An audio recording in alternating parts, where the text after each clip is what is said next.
Okay, you guys, what is up? The King of Lightning is here today to do Hunter x Hunter 2011 episode 100 review. We are at the 100 mark. Triple digits. So, this week's episode of Hunter x Hunter.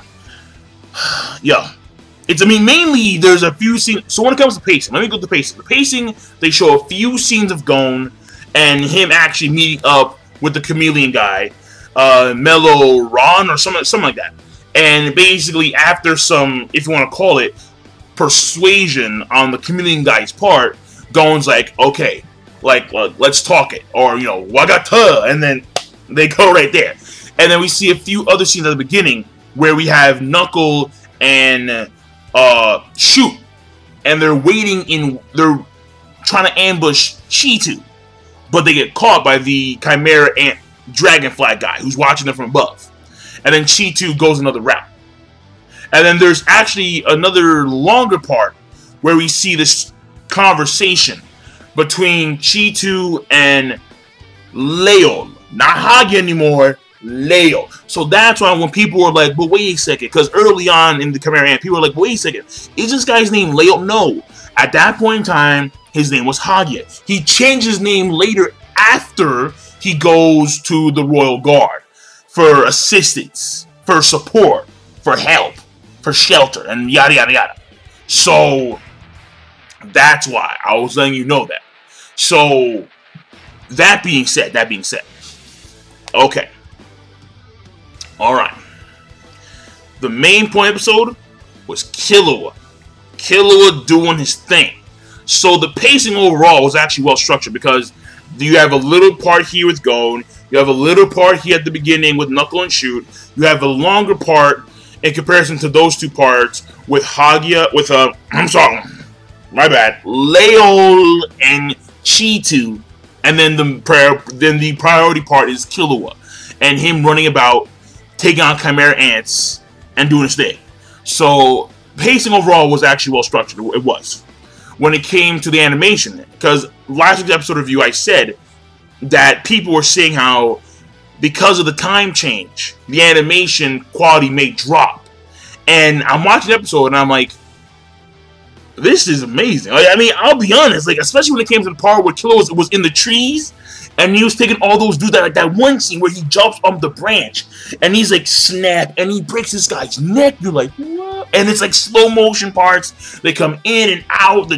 First of all, there's like a completely white background, and then they go back to the actual tree lining, and they show you the trees and what he's doing at real time. Then they phase out again in all white, and then it was nasty. It was nasty. Even when he first went into the forest, when he's like bouncing around and shit in the middle of this like plateau area, then he just like hang times when he jumps off the plateau. Like on some AJ style, get ready to fly. And like he just hang times. That guy was nasty. When it came to him coming out of the forest to take out that one guy who was shooting the flea cannons or the flea bullets at him, that was also very nice. Because he like busted through the forest, like, yeah. And then he's like flying, he's like, yeah, there you are. And then he just like blazing, running like a ninja. And that whole run I'm not a fan of, but whatever. Because it's Killua. He's an assassin. Alright, he actually kills. Alright, so that was cool. Well, no, let me backpedal real quick. The way they do it in Hunter x Hunter and other shows is normally cooler than that one popular show with Shinobi.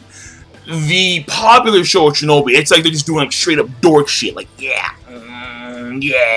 and they do it forever, and you're like, oh my god, whoa. Like, just what happened to your form, man? Just listen, I'll be honest. When you go like this, you're not more aerodynamic. I'm just saying. But whatever, we move on. And plus, it's Killua. Killua's a badass. And then, so that was just all good animation. Even when he rushed the guy. When the guy, who I believe is the voice actor of Aokiji in One Piece, I think it's the same guy. He's like, it's a trap. Are you coming in? Yeah. And he's like, dives into the cave. Killua's like, don't care. Yeah. But right before he even touches the damn water, long before that, fingers in his head. And I'm like, bro. So the animation, I think it was good. I really do. I really do. But aside from that, the overall progression of the story is obviously there.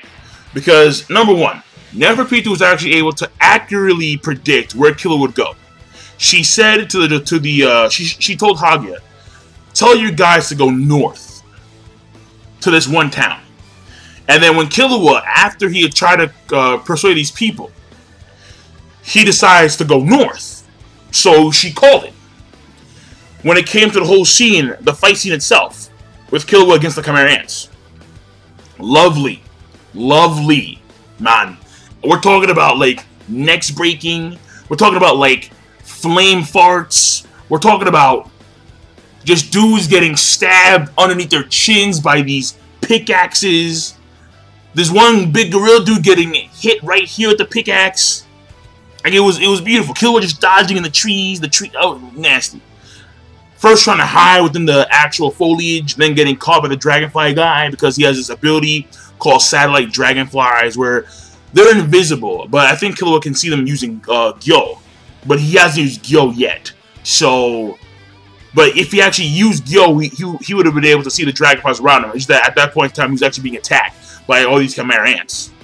When it came to the scenes of that one guy firing the flea bullets and Killua trying to dodge them or getting hit by them, and then when it came to that one scene where he was standing there and then there's a whole detailed explanation about how he has this radius of N.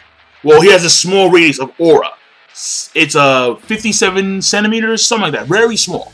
And how at that point in time, he decided not to dodge the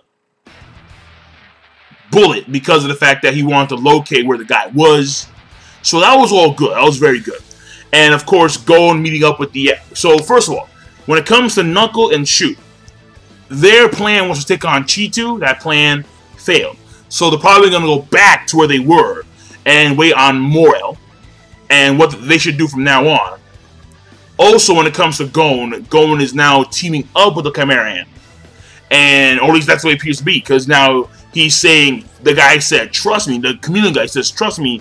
Gon's like, you know, again, Wagata, and then, so the last time we saw Chameleon, last time we saw Chimera Ant actually, you know, put their money where the humans are, in that sense, to side with the humans. The last time we saw that was, I believe, with, actually, Colt. I think, that, yeah, I don't believe that a single Chimera Ant after Colt, aside from the chameleon guy, has sided with the humans. So I'm not too sure on that. That's but I think I am right. I believe I'm right.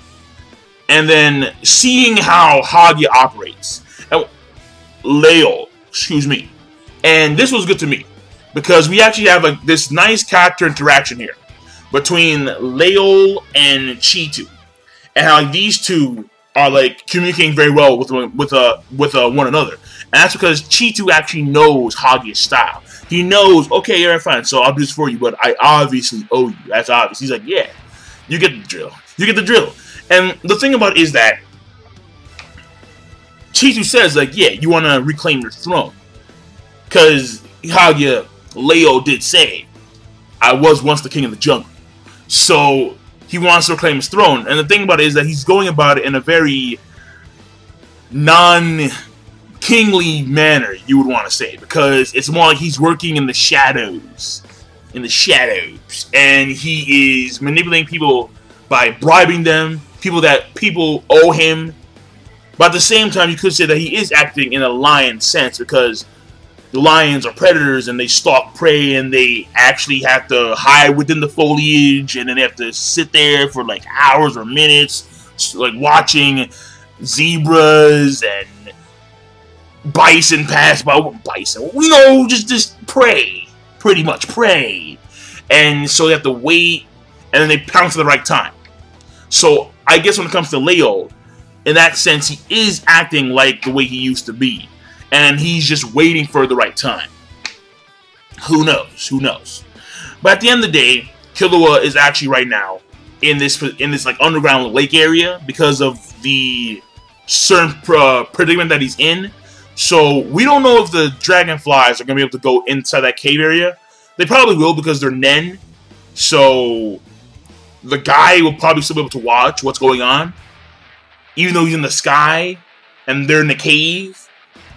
But regardless, overall, it was good story progression because now we've moved forward in several different parts of the actual series. And I mean, like, not main parts, because obviously the main parts are saved for later, when it comes to the Royal Guard, when it comes to Chairman Atero, what he's doing, when Morel and Nova, when they get in, and so on and so forth. So, but overall, it was a fair amount of story progression. And I'll leave it at that. So the episode, in my personal opinion, I thought it was good. I thought it was a good episode. You know, a good watch, as usual, when it comes to Hunter x Hunter. And the animation, I'm now leaning towards it's better. I'll be honest. I think it's better. And is there more blood? Well, I can't really judge now. We'll see later on, because later on there are some scenes that are going to be very graphic. So, very graphic. Like, you know, fuck NC-17. Like, we're talking about, like, you need to be like 50 or older to see this shit. Yeah, well, and I'm underage, my God. So, but I'm done. Episode rating overall, once again, is good. And I'm signing out. Peace. Have a nice day.